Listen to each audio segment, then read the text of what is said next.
totally believe in what we're doing, and I think it's the most important thing that I can be doing right now. There are so many people who are sick, and if this can help them, people have to know about this. It's fantastic that I get to share this with my family, that we're doing this together, and that we both feel so passionately about it. She was on over 40 different medicines. She had been on methotrexate and Plaquenil, one of those which nearly destroyed her vision. All the potent anti-inflammatories, the Vioxx and the Celebrex, and was on all sorts of painkillers and all sorts of antibiotics. She had classic steroid toxicity. Her face was the shape of a moon because there's a lot of swelling that occurs in the face. At the age of 16 was diagnosed with juvenile rheumatoid arthritis, and that evolved into a lupus condition, a diagnosis of interstitial cystitis, an autoimmune disorder. Bedridden 4 years. Her mother thought she would never survive. I went to talk to William as a friend and as a doctor about his experience with patients and how they used cannabis.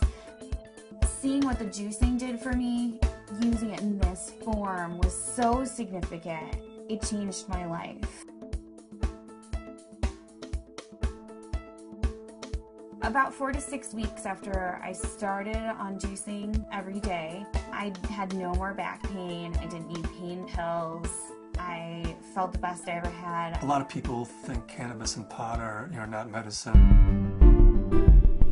I had stumbled on an article in Scientific American, December 2004. They had an article on marijuana as the brain's own marijuana, and they introduced the idea that the body produces compounds that are very similar to those found in marijuana or cannabis. Cannabis actually goes upstream. It provides feedback from the postsynaptic nerve to the presynaptic nerve, which was unheard of in neurochemistry. I mean, all neurotransmissions were unidirectional, and all of a sudden, swimming against the force of that are these little cannabinoid molecules that tie the whole system together. The phytocannabinoids from this plant augment the body's attempt to restore and increase function to a normal level. So it mimics the regulatory system of cellular physiology.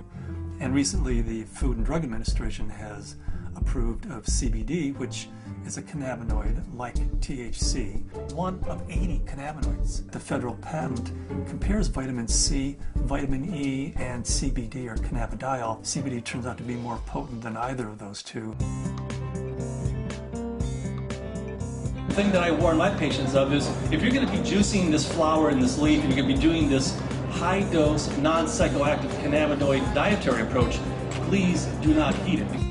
When you heat cannabis, you make it psychoactive, which for a large part of the community, the psychoactivity of a plant is a measure of its medical quality.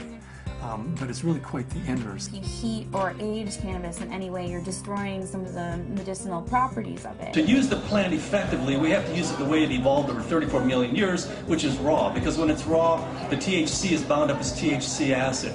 It requires aging, drying, so as a hunter-gatherer, we gather this plant and we notice, wow, as this plant ages, it changes character and suddenly has a psychoactive effect. I think that's the most exciting area of cannabis research, is looking at non-psychoactive cannabinoids. Because if you do heat it, you'll decarboxylate the THC acid, and you're going to have 600 milligrams of THC acid with the CBD acid. You would be unconscious probably for the better part of the week. Between heating the plant, whether that's in a sucker, a cookie, a baked good, a butter, vaporized, smoked, all of those techniques convert THC acid, which is non-psychoactive, into THC and provide you with that 10 milligram dose.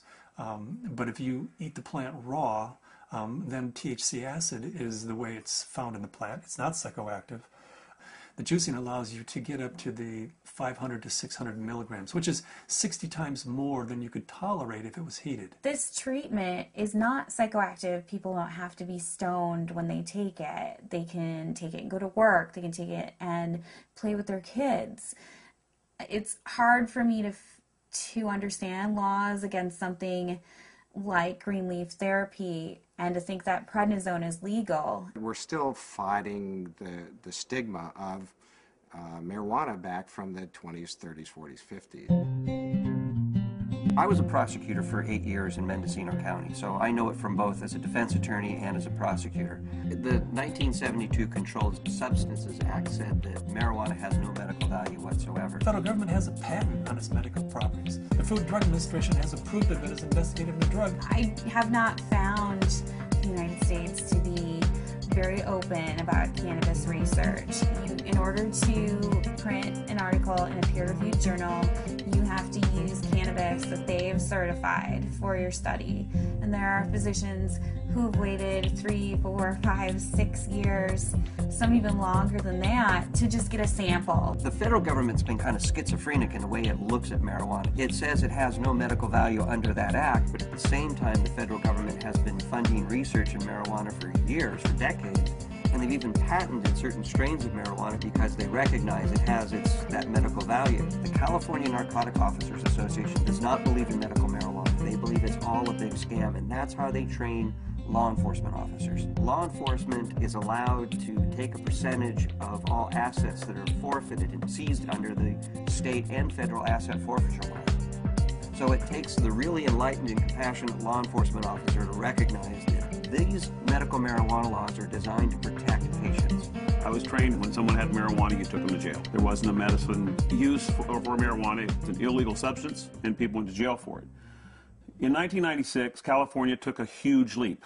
I didn't support Proposition 215 because of the education I had, the experience I had, and what I had seen through the illegal marijuana gardens that I had seen throughout my career. Since 1996, I have changed my opinion somewhat. I believe there is a very clear medicinal use for marijuana. That being said, I believe that there are a large percentage of people who use marijuana as an excuse to either make profits or for recreational. The people who use marijuana for the true intended use that the voters passed, medicinal, I'll do everything I can to support their rights. There's many more things that law enforcement can be focused on than medicinal marijuana. And I don't want to give the impression at all that I support people who are growing marijuana for medical purposes 364 days of the year, and then one day a year they make a big sale for a couple $100,000, and they're a commercial seller that one day of the year. They're the people who are causing problems for the people who really and truly need and can use medical marijuana.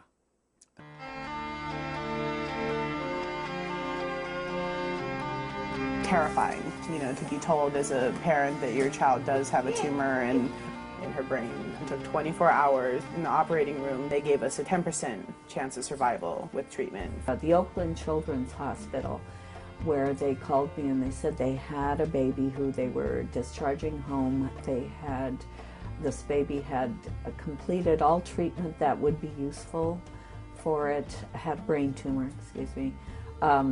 had surgery, had radiation and chemo, and the tumors were still growing and still multiplying, and therefore they said to the parents, just take this baby home and make it comfortable, because there's nothing more that we know that will help its condition. Started to accept to the point where the illness had taken her and us, and try and find some acceptance. A month went by and I got in contact with the family, and they said, well, we just came back from Children's Hospital. They did a CAT scan. The tumors have shrunk and there are fewer of them. And they said, I'll tell you what we've been doing. We've been juicing the fan leaves of the marijuana plant and giving our baby a shot glass of this juice every day. This is like this wonderful hospice story. She is no longer on hospice. I brought the oxygen concentrator back. It's just one of those wonderful success stories. The plant is a pretty amazing plant because it appears that the juice of this plant is saving this baby's life. Here we have something that can really change people's lives. I mean, I was laying in bed, catheterized, thinking that physicians were just trying to make me comfortable. They really didn't think that there was anything more that they could do, and that I may not live to be 30, which I am now. That was the best I could hope for. the best I could hope for was taking enough methadone and Percocet every day that I just didn't feel anything at all. I had gotten in touch with Dr. Courtney because we had received a doctor's recommendation from one of his patients, and in it asked that they start juicing the leaves and having capsules and a few other items which I didn't know anything about. So after I contacted him, I was really excited to hear that there might be some other alternatives to the smoking of the cannabis. These are friends we've had in the past year. They said, your father's not the same as he was when we first met him, and he seems to be much more alive and much, doing a lot more and more active. And I had informed them that it was because of the juice that he had been taking. Right after we started juicing, that he seemed to be more active. We would do things out in the garage more, and he wouldn't spend so much time in his chair. We have ran out periodically in the last year and a half, and that's what made me convinced that he needed it, because when he would run out, he would have trouble getting out of the car. I had 4 doctors tell me that I should have a hysterectomy. You either have no ovaries, or at the very least you're sterile. That my endometriosis was so bad I would never be able to have a child. Despite very potent birth control, despite being sterile, Zahaya decided she was going to come join the party.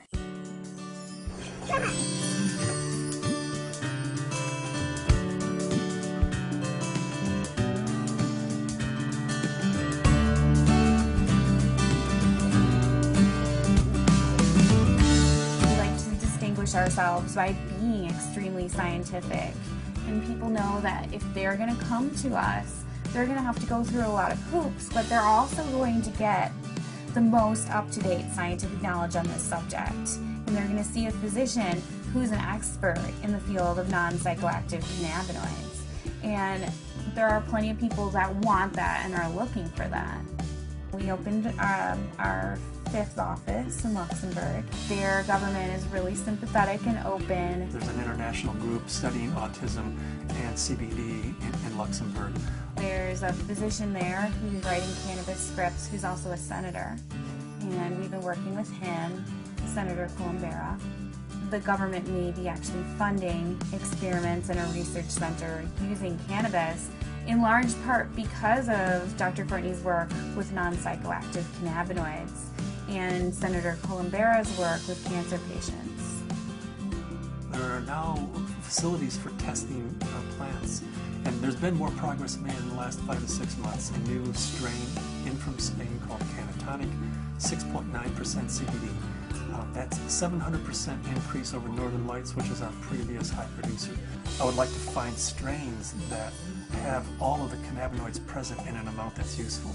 I'd like to produce strains that are adapted to environment. In Luxembourg, we're producing thousands and thousands and pounds of seed, to raise the money to give away, a half a pound of seed, because if that person grows an acre of cannabis and feeds their family the proteins and the fatty acids, incredible food source, an incredible preventative medicine source, and an incredible therapeutic source, and at the same time, they're sucking 5 times as much CO2 out of the environment as an acre of trees. First, we have to change Convention Treaty Number 1, which was the convention that the UN put out in 1961 that says cannabis as a crime should be, if you have it, if you grow it, if it's in your possession, you should be in prison. That dogma has dominated the world right now. They're asking for input from the World Health Organization. I'm in the process of writing a letter stating that this is a dietary essential. It's not a criminal thing, because we have to change that treaty before we can go into Central and South America and say, you grow yourself an acre of this plant, feed your family, prevent illnesses. So Cannabis International kind of legalizing the plant globally, giving it back to people as a food source, prevent illness is so much better than waiting until you have diseases. With my own experience and all the patients that I've spoken to, I believe that it's not an isolated incident, that this is the best medication